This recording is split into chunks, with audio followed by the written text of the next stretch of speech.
Då hälsar vi alla välkomna till nästa presentation här på Erik Bank. Och jag står här tillsammans med Felix som jobbar på Seba Bank. Och vi ser fram emot en väldigt spännande presentation. Så med det sagt så lämnar jag över ordet. Tack så mycket.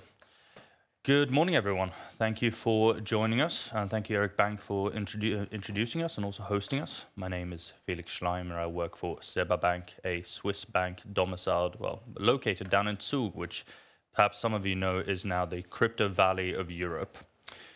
Plan for today is to give you a bit of an overview in terms of who we are, what we do. I think there's some interesting synergies given that the crypto space has been declared dead enough times for us all to... I think there's even a tracker, someone who tracks how many times it's officially been declared dead. We're seeing a lot of market volatility at the moment, but the one area where we don't see any disruption is in the interest. So on that note, we've talked about blockchain. We all know that it has multiple applications. It can do many things. They're all very different from one another, and I think that's an incredibly important point to remember. I'm not going to talk about what they do and what they are. I'm sure that will come up in presentations. But the digitalization of finance is only just beginning, and that's an incredibly important part to remember here. We're a new bank. We've existed for 3 years. We have the exact same banking license that all the other Swiss banks do, so your Credit Suisses, your UBSs, etc. The difference, what sets us apart, is the fact that we have a leg and we specialize and we focus on the crypto angle. So we see that the regulatory side is not quite yet developed enough. We see that there's a lot of scrutiny, there's a lot of uncertainty. Clients, investors, other institutions are having a lot of question marks when it comes to how to even operate in this emerging asset class. And that's really why Seba exists, what we're trying to achieve, and how we help and assist our clients. So let me just run through a couple of key points in terms of who we are and what we do. So some bare minimums to remember. Like I mentioned, we're a FINMA-regulated crypto bank. FINMA is a local regulator in Switzerland. We have our own platform. We have our own custody, which we built ourselves, which is regulated. It's an institutional grade, and it's audited as well. Our entire offering is to really help our clients. We understand that this is a new world. This is a new emerging asset class. There is so many questions, and there's very little expertise. So we try to take away a lot, as much as possible of that from our clients. We have all the offering that a normal bank would do that you know from the traditional world of finance. So that means everything from we look after your assets, we custodize your digital assets, we can help you trade, we can help you do asset management for it, we even do credit and lending. And I think one final aspect, which might be unfamiliar to some of us listeners is the tokenization. Moving on from there, I think what's clear to define is that there is the key point that I want to mention, which is really the most where the entire bank focuses on, is on the safety angle. Because of all the uncertainty that I mentioned, there is an element of safety which is lacking from the industry at the moment. So when we set Seba up, and what we try to achieve is really to build it from that angle upwards, with the mind of who are our clients, what do they need, what do they want, and how can we, to the best of our ability, take as much risk off the table as possible. The transparency angle is incredibly important. It's something that crypto blockchain in general is incredibly transparent, but you have to know where to look. You have to know how to action that, and what to work around, and who to speak to about what angles. And then finally, performance, which I think is one of the reasons why a lot of financial people are starting to look at the crypto space. We've seen incredible returns in the last few months, especially in the last few years. And that makes people interested. But you have to look at this from a couple of different angles when it comes to the performance side. It is not just about picking cryptocurrencies, investing in that, and hoping that will go to the moon, as they say. There is over 10,000 different values. There's over 10,000 different cryptocurrencies out there. We try to look through the majority of them to make it safe and very transparent for our clients to invest in that space. I know this is a slightly overviewing slide with a lot of information on it, but the kind of key areas that I mentioned, what we offer from the investment side, the marketing and the trading side, the custody, and the tokenization. So who do we really cater to? Why do we exist? I'll try to explain a little bit of a story. And the reason why we were set up is in 2018, the founders of Seba Bank realized that crypto markets were growing to the point where institutional clients had their clients come to them and being interested. they would see Bitcoin going to $20,000 and thought, well, this is not insignificant. It started to grow to an asset class which was not, you could ignore it if you wanted to, but it started to get big enough that people at least read about it. It was in the media, it was in the news. So when clients would come to the asset managers or to the private banks such as Erik Penser, they would ask them, hey, I see this Bitcoin thing is growing at 2,000% a year. This is very interesting. What is it? How do I do? What can I do? And for a lot of private banks who also have to have fiduciary responsibilities, they needed a counterparty to deal with, because we all know that no one is happy with taking risk, whether that be in your equities or your bonds or your foreign exchange or even your commodities. You want to make sure that your gold is safe. That's why we have a bank vault. That's why you go to a bank with your gold and you put it in a vault and you think that's safe. No one's going to come in there and steal it. But for crypto, that didn't really exist. So the founders went to FINMA, the local governing body, and said, we would like to build a bank, but for the crypto side. Can you issue a banking license? And they said, yes. Follow these guidelines, do this, and then you should be good to go. So us and Signum, who will present a bit later today, we're the two banks in Switzerland who have a speciality when it comes to cryptocurrencies. We try to only take institutional clients and professional clients, so we really can. We're not really there to cater towards the retail market, because the retail market, because it's still unregulated, you have to be very concerned and very open with know who your client is, KYC, anti-money laundering, and that's again falls back on the banking license. We deliberately chose a banking license to do crypto in the most proper, conduct ourselves in the most proper way.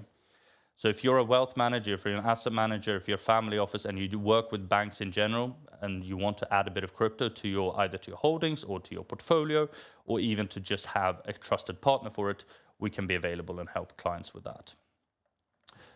The three angles which is worthwhile for traditional investors to learn about is A, how to invest, B, trading, you're all familiar with, but trading crypto is a bit new. It's a bit of a different asset class. It works slightly differently by being traded 24/7, 365 days of the year.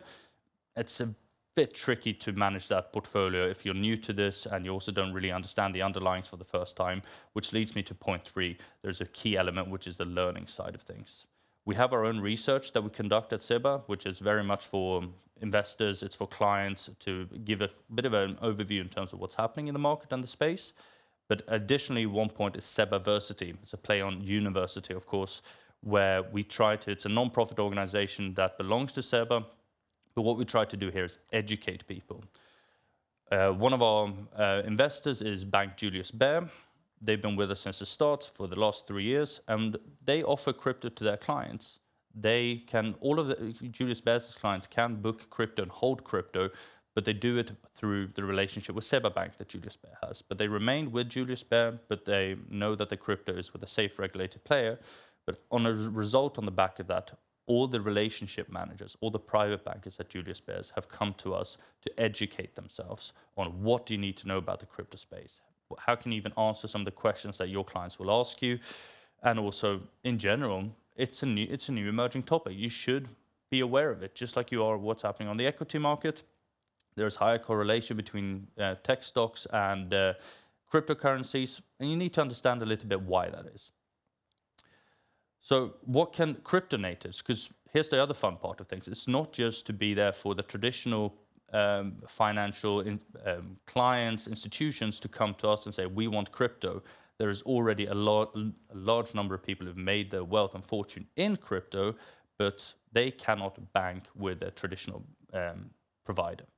I'll give you a bit of an anecdote which happened to me last year.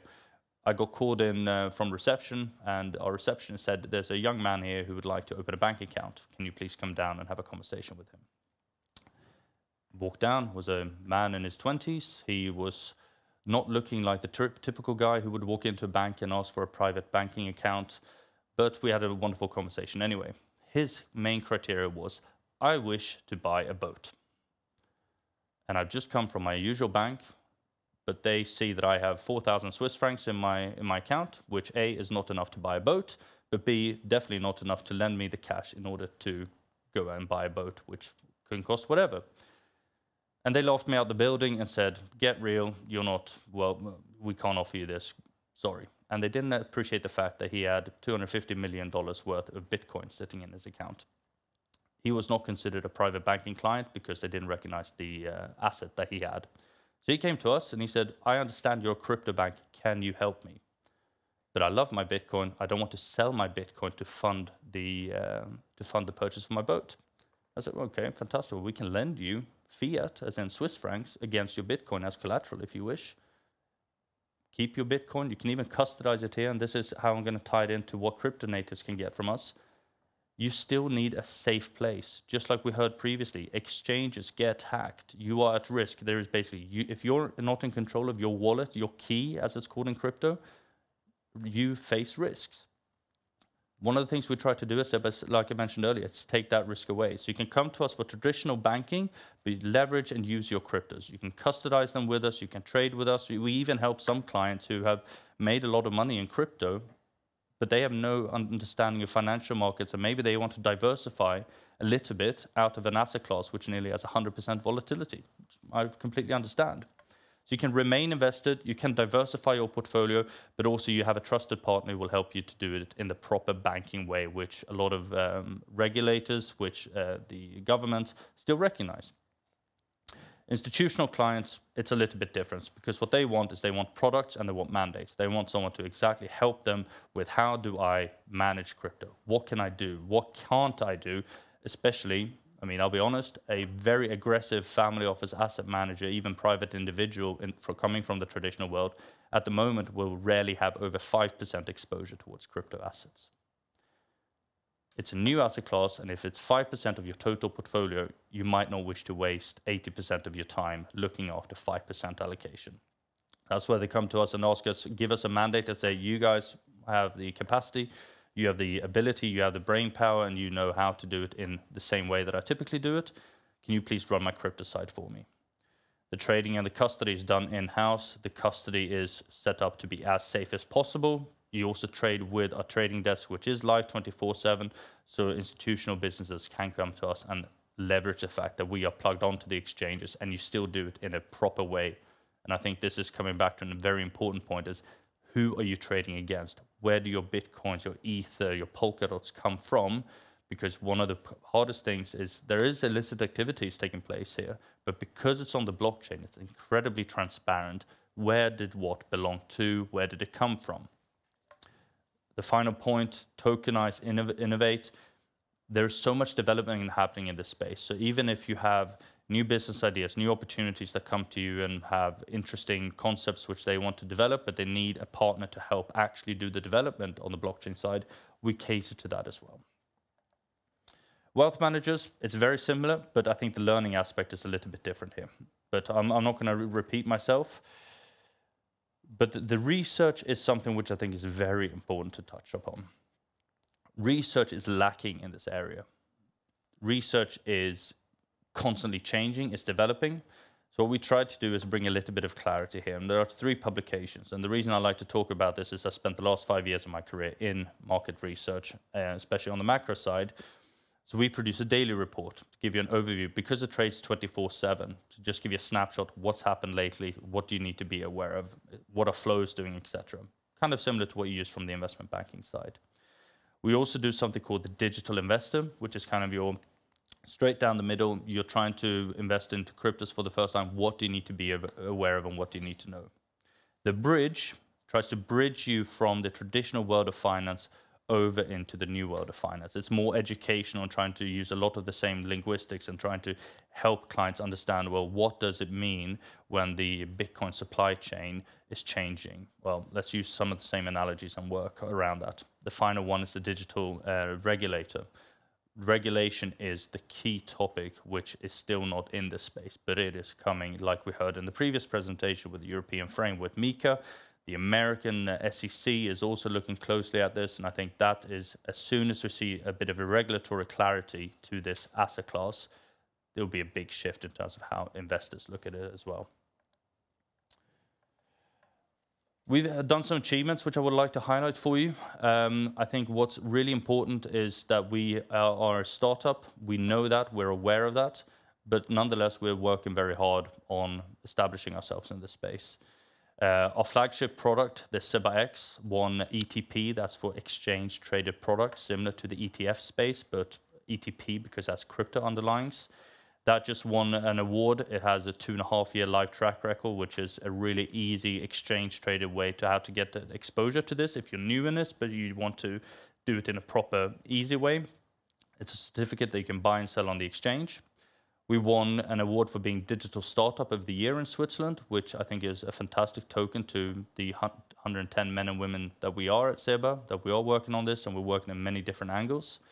And one of the things that we're working on, which we're very excited about, is Aave Arc, which is a lending platform on crypto. This is a little bit more complex. I'm not going to go too much detail into this, but effectively it will change the way that our clients can borrow and lend on the blockchain really easily and transparent, but they can do it through their regulated partner, which is us. To finish on that point, happy to take any questions, both online and also from Hjalmar. But thank you to Erik Penser for inviting us to speak here. It's been a pleasure being here, and I look forward to an interesting conversation. Perfect. Thank you so much for a great presentation. I asked the previous speakers this question, and perhaps we can address it here as well. Could you just elaborate a bit on the dynamic between volatility in the underlying assets, whether it be trading volumes or the price levels? How does this dynamic affect your revenue generation? Well, the volatility is there are two key topics which always appear. There is custody, and then there's volatility. Volatility has a interesting angle because it can be sparked from a number of different factors, which are very hard to monitor. The volatility is slowly reducing down, we see. It's not as volatile as it has before, but you still see these big shifts. It can still drop 40% very quickly, which is something we're not quite used to from the traditional asset space. But what I think is a unique point, which I only read about yesterday, which is a good little reminder, if the equity markets dropped by 40%, like we saw what happened when the pandemic hit, it's full-on pandemonium in the global markets. So what happens? Central banks press a liquidity button to basically save the financial markets. You don't see that in the crypto space. So even though you see a big drop, if someone's self-regulating in the sense where if you play wrong, if you do something, if you invest in the Luna Foundation and you think this is going to work very well, and it doesn't work because it's driven by a non-centralized body, it's driven by a community, they will effectively regulate themselves and act accordingly. But nonetheless, the volatility is an angle to bear in mind because you have a lot of leverage positions, you have a lot of different players doing lots of different things in this space, and there's a lot of innovation still taking place. You can draw parallels if you want to understand why is it as volatile as it is. Well, gold was also very volatile when it first became seen as an asset class because you don't really know what the fair price of it is. We don't know what the fair price of Bitcoin is because we don't really know if Bitcoin should be seen as a store of value, as a payment, or as the digital gold that we hold in our portfolio. So I think it's a really hard question to answer because you have to go a little bit more specific into, is the volatility driven by macro events or is it driven by more fundamental on each and every blockchain? Thank you. Very, very helpful. And second, I was thinking about, you spoke on the regulatory environment. Yep. And of course, many actors in the field find it hard to keep up with the regulatory environment and the constant shifts. Where do you see that trend heading? Is there some kind of harmonization on the horizon? And how do you keep up with the regulatory environment currently? I think that's the million-dollar question right now, especially for us as a bank. We're very lucky that we are domiciled in Switzerland, where the regulatory environment is very clear. The framework is, we work closely with both FINMA, but also with the local governments, and we work together. So if you look at Switzerland like its own little ecosystem, the reason why the crypto valley in Zug exists is because we've decided that we're not going to try to do something without working with the regulators, with the governments, with the local players as well. That will shift over into a more global scale. It absolutely will. The reason why we're talking about regulation at the moment is because the asset class has grown big enough that you cannot ignore it, whether you are an investor or whether you're a regulator. And you see, and it's in the interest for the regulators to step in and clear the space up a little bit. Because otherwise what we're going to see is investors getting burnt by investing into something which might be set up as a Ponzi scheme. We'll see, I'm not going to blame anyone here, but if there's a meme coin that is going up and someone on Twitter just sends pictures of something up and pumps the price up for no apparent reason, and we don't know what's the underlying, what does this coin or blockchain technology try to do, that is dangerous not just for the investors themselves, but it's also dangerous for central governments and for central banks, because if people lose their money and people are standing without jobs, and all of a sudden you see the unemployment rate skyrocket because people are out of work or people have lost so much money, they know that they can link that back to this space. So absolutely, regulation is on the horizon. I think it will come much faster because it will be forced upon them. My personal take, my personal view is we're probably going to see clarity, as in a real clear plan on the regulation side, at least in Europe, by the end of this year. But the big domino that I believe has to fall first is the Americans. Once the SEC and together with the Fed decides how are they going to look at this space, everyone will follow. Thank you. And also you spoke on the way that you educate users of the crypto assets. If we look at it in an international perspective, do you believe that policymakers in individual countries, do they have sufficient knowledge in this field, or is it still a asset class, you know, in an early stage which needs to be adopted internationally? Is there a need for additional knowledge amongst policymakers, for example? I think there's a need for additional knowledge amongst all of us. It's still such an early stage that none of us fully understand this. Perhaps I can draw on a parallel and put this into a slightly different perspective. The internet is widely unregulated. There's the dark web where you can do things that most of us wouldn't do because it's illegal or it's not conceived morally correct to do certain things. But that still exists. There is illegal streaming services which are not regulated. We all know they exist, but we cannot regulate the internet because the internet grew into such a big beast so quickly that trying to contain it is nigh on impossible now. Regulators, I think, are aware of that, and that crypto is still small enough that it can be regulated, but because the adoption rate is so fast, and because it's digital, it gets adopted online much, much faster than anything we've ever seen before. I think they're aware that they are working on a time constraint basis. Regulation always tends to be lagging, it's never leading. So I think that's why the educational side is incredibly important. Are we there yet? Perhaps, perhaps not. But we have to remember that this is an asset class in its infancy. What do we know about it? Well, it can also change very quickly. So it's a place for monitoring the space, understanding it, and then working together, the entire community. And I think that's one of the areas where central banks and central bodies are perhaps lacking a little bit, that this is a community-driven asset class rather than a asset class driven by central banks. Thank you. And I was thinking, looking at your product offering, of course, this is a field that changes all the time and there's growth within it. How do you keep up? How do you get a view of the demand for new products, and how do you invest in those? Is there a risk, you know, because of the changing in the environment? Could you elaborate a bit on this? Happy to. So I'll come back to the safety angle, how we're set up. We want to be seen as the player who can do this in the most trusted way. So what we try to do is we try to take as much risk off the table as possible.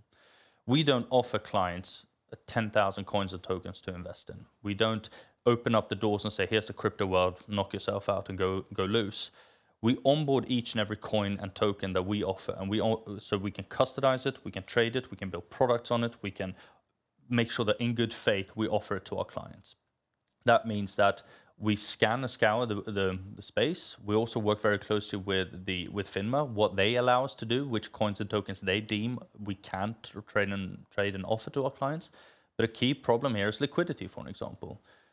We cannot offer a coin or token to a client if we don't see sufficient liquidity. All of a sudden the spreads might be huge. All of a sudden you might move markets if you're trying to play around with this new emerging coin. So really what we try to do is onboard each and every coin, look at the protocol, who's behind it, what's the use case, what does it do? If it doesn't fulfill some basic criteria we have, we don't offer it, neither as a product nor as a trading instrument. So that does make us slow, but we kind of do that on purpose so that we don't offer something which you don't believe that we understand sufficiently. Thank you. And also, one final question regarding the war in Ukraine. How is this generally affecting the market, and what do you see looking forward that comes from that situation? I think one of the first things that was noted with the Ukraine-Russia conflict was that perhaps Bitcoin finally revealed its true purpose. Because we saw people, when the banking system started to fail, when you couldn't go to a cash machine and withdraw your fiat currency to get as much of your assets out, because if you have hours to pack up your life and escape and run, you are dependent on bank cards working, on there being cash in the cash machine, on there being, you can liquidate your portfolio online. And if those angles don't exist anymore, what can you take with you? I would put the question to all of us to think, how much value can I extract from my day-to-day life if I need to pack up and leave tomorrow? And I think a lot of Ukrainians came to that realization, unfortunately, in a very precarious moment.